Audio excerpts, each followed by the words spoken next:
Hello guys! Magluluto ako ngayon ng aming hapunan. Ito guys ay egg noodles. Yan. Dried egg noodles to guys. Tapos to ay sudanghon. Yan. Ito lang guys ang gulay nito. Cabbage. At saka carrots lang guys. Magkisa na tayo guys. Bigyan natin guys ng konting asin. Bigyan natin ang carrots. Kaya natin ang cabbage. Sinundan na agad natin guys itong tanghon. At saka egg noodles. Mga luto na to guys, kaya okay lang pagsamahin.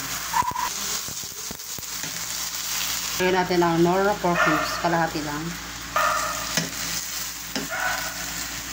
Lagyan natin ang Licom soy sauce. Lagyan natin itong pork stock guys. Lagyan natin ito. Yan, takpan natin.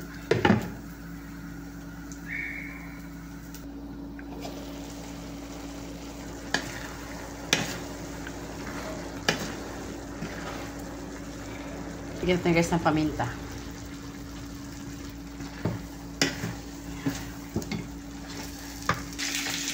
Ito guys, okay na to guys. Tatanggalin na natin ito.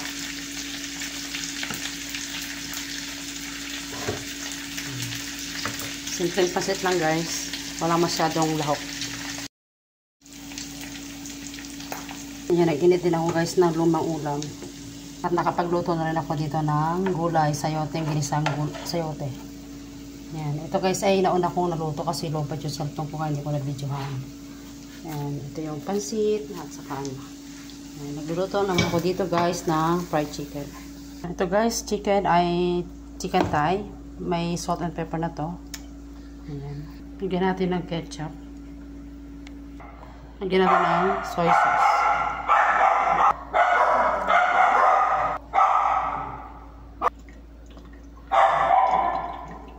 Lagyan natin ng itlog. Isang itlog lang guys. Ayan, nahalo ko na guys. Gagawin naman tayo ng breadings. Ito guys yung cornstarch. Lagyan natin yung konting asin. Saka paminta. Haluin na natin to guys. Ayan, after mahalo, ilagay natin itong chicken. Ayan, prito na tayo guys. Ayan, ito na itong chicken guys. Tanggalin na natin. Lagyan natin guys ng chicken.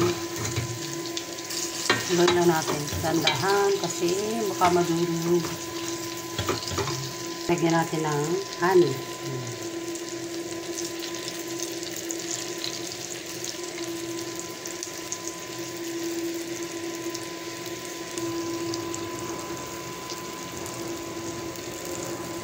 Okay na to guys, tanggalin na natin to dito sa kawali. Buhos natin guys itong tirang honey. Honey with garlic chicken. Lagyan natin guys ng konti oyster sauce.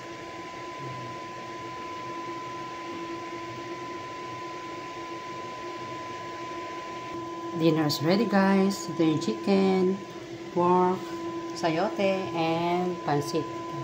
Thanks for watching guys. God bless po.